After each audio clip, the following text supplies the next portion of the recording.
Hello, welcome back to the MindTrek.net game server, owned and hosted by Heller 3000.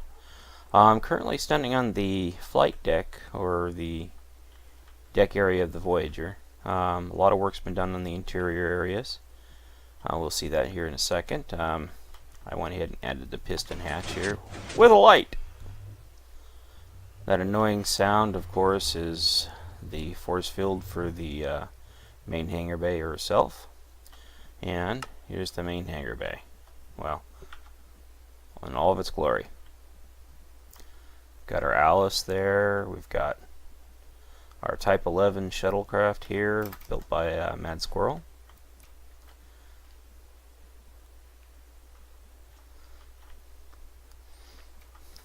Hangar has a couple of contributors to it. Myself, I Panic, Heller, of course. I believe Mad was also involved working with the shuttles to bomb 7-2 with his little bird ship here. Alice, who, don't piss Alice off, Alice has an attitude problem. This is just here for some marker right now. As you can see, it's a little wonky looking. I'll let you figure out what's wrong with it. I saw it right away. This is new. I didn't see this before, but I really like it. Well done.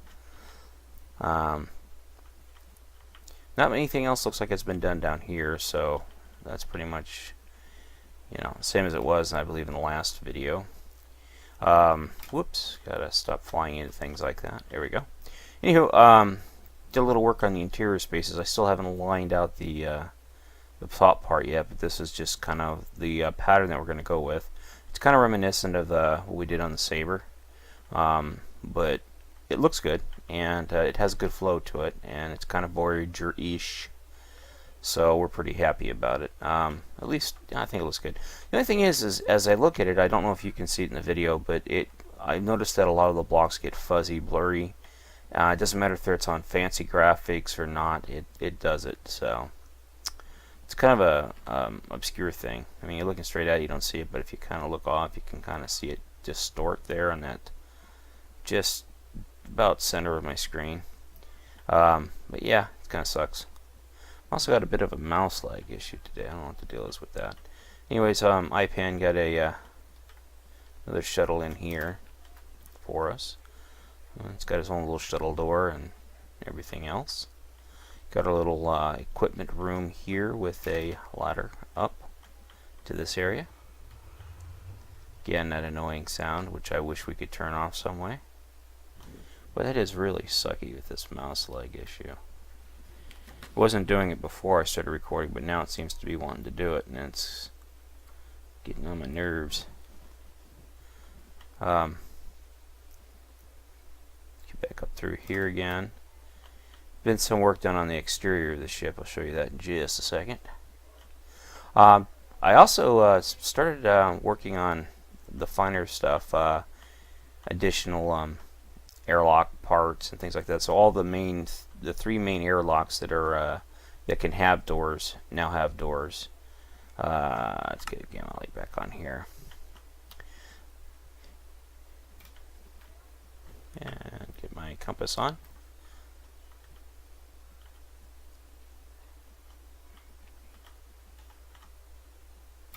Yeah, I think my mouse batteries might be dying, as a matter of fact.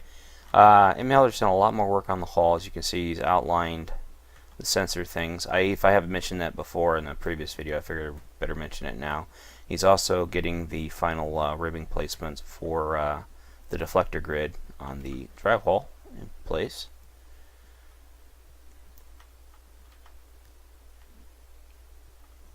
As well as the ribbing for the primary hull, getting it situated. I'll probably be working on the torpedo launchers, both the rear ones and the two forward ones here very soon. Next day or two, I think. And we'll open these doors. You'll see the lights come on, the door is open, and you can enter the room. And door closes. Voila! What do we got here?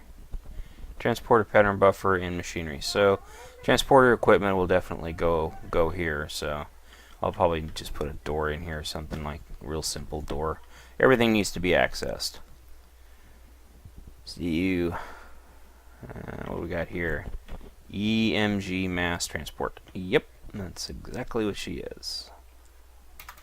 We have a lot of extra room on the side here that is on the deck plans is kind of like ribbing, but it's got a lot of extra room, so I'm going to leave it open. Maybe we can put some stuff in here. You know, we might put ribbing in here, I don't know. Or we can leave it open for like other equipment if we want. I even left a little doorway here for it. I put this in here to help cover up the mechanism for the for that door there. Down here I have a little bit of the mechanism. The transfer nodes for it are right, or transfer wire for it is right there, so don't break any of those blocks. Bad, bad, bad, bad. I also got the lighting in place for the aft torpedo room here. And I'll start working on, I don't know, not really sure how we're going to go about doing the torpedo launchers. I'd like to do nice ones, but yeah, we will see how it'll come out. I've got to remove the glass up here. It doesn't matter if it's there or not. The pods launch out, so the glass is just there as a sizing thing, but I'll probably remove it and remove all the magenta here as well, and this will just be you know, an enclosed area with a little control room here and one on the other side as well. This again is our extra deck, so we can do whatever we want with it. Engineering equipment on support. Yeah, we've already marked all these up, so we're good to go with all that. And this is the biohazard areas and stuff.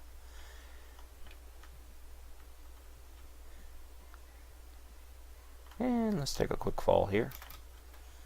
I didn't want to go all the way down. I want to go into here and show you that we got our airlock in over here as well, and then we'll fly around to the back of the ship. And this one, I worked out a way to do pistons, to be honest with you, but they'd be back in here, not up here. So I may or may not do like a 9x9 piston door. There's not a lot of room to do a double piston extender, but I might be able to do one from the side. See, that was just an option. I'm looking to see if there's a way to do it. Oh, he added a lip to this. And he probably did up here as well. Yes, he did. He added lips. That gives it a lot more. That looks really. That does look a lot better with those lips and stuff on there. So that's good to see that. Yeah, you can see a lot of business going on with this hull. There'll be a lot more coming once this stuff here gets sand dropped. The magenta and the gray lines back there, those are the ribbing. I'm not sure exactly what those are on the Voyager, but they are definitely on the Voyager and they do stand out. I think they're. Me and A Panic were talking last night as we're doing one of our derp about episodes. It's like the Voyager was designed by committee. You know, like everybody had an idea, and they're like, okay, let's all get together, and we'll take everybody's idea, and we'll put it all on one ship. Somebody said, let's make it like a spoon. And then somebody goes, let's make it an upside-down spoon.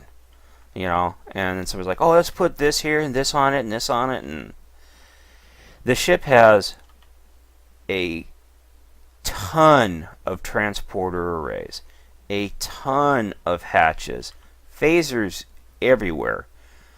Basically, I mean, it's got well, 1, 2, 3 main hatches on the side of the ship.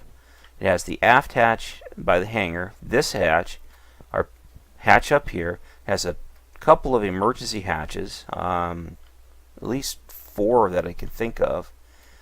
Here's one of them, and there's another one forward, and there's one below it, and there's another one above it. On the saucer here, or the spoon. Plus there's a couple in the back. Has this big sensor thingy majiggy here, and another one on the front. Which M did a nice job with this one. I gotta say, it looks really good. Good job, M. Yeah, it's like a beefy little ship, and they're like, to me I couldn't classify this except as a heavy escort or a light cruiser. I'm not sure of her actual classification, but she's more of a, because of the transporters, because she has a lot of transporters for her size. She's got the 2 big emergency transporters. She's got 6 smaller transporters plus the cargo transporters.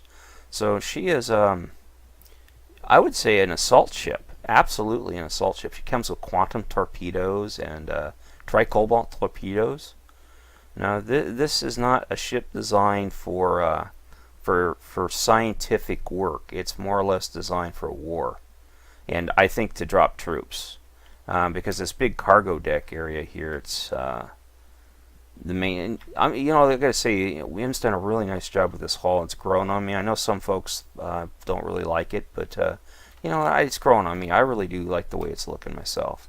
But I think this big cargo bay area here could be easily converted into troop compartments, you know, and drops. Because think about it, you have a big bay there, and you have a big bay over there. The ship can land on a ground. This is a troop assault ship. Bottom line, it's designed for assault. It's a combat heavy cruiser, or excuse me, light cruiser, escort cruiser, whatever you want to call them. But this ship is definitely designed for war. It's not a scientific vessel by any means. I'm sure it serves as a scientific vessel with all of its extra goodies and stuff, but militarily speaking, this is a bird of prey. You know, she's a warship. And that or extremely well defended science ship, which, come on, with all the equipment this thing has and the abilities this has, it's like they planned or somehow knew it was going to get lost in an alien sector of the galaxy. You know, I'm just saying. That's a weird thing. I don't usually get that with the 760, those chunk airs. But I think Optifine's having a hissy fit. It's giving me issues, so is what it is.